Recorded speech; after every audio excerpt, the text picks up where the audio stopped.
Isang pambihirang kalansay ang isinubasta kamakailan sa Amerika. Kompletong specimen ito ng fossil ng isang dinosaur na na-auction sa halagang bilyong-bilyong piso. Anong dinosaur skeleton ba ito? Kuya Kim, ano na?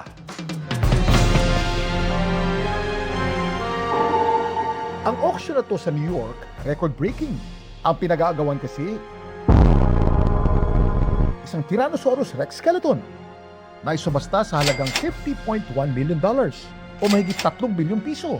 I repeat, mahigit 3 bilyong piso para sa skeleton ng isang T-Rex. Ang skeleton ng T-Rex na pinangalan ng Gus, halos 38 feet ang haba at 12 feet and a half ang taas.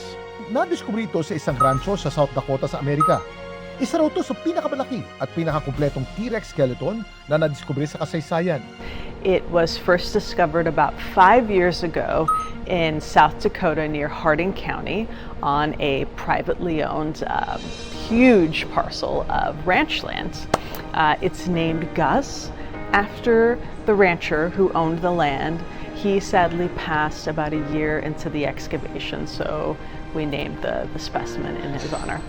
Ang pre-sale estimate nito nasa $20 hanggang $30 million lang. Kaya laking gulat ng pamunuan ng auction house na nasumasta ito sa halagang $50.1 million. Si Gus na ngayon ang may hawak ng world record para sa pinakamahal na dinosaur fossil na nabenta sa isang auction. Nabasag ni Gus ang record ni Apex. Ang Stegosaurus skeleton na nasumasta naman nung parehong auction house noong 2024 sa halagang $44.6 million.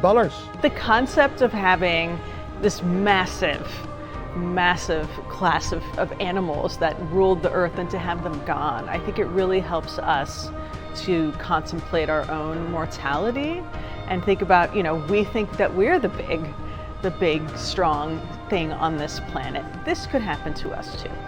Laging tandaan, importante ang may alam. Ito po si Kuya Kim at sagot ko kayo, 24 oras.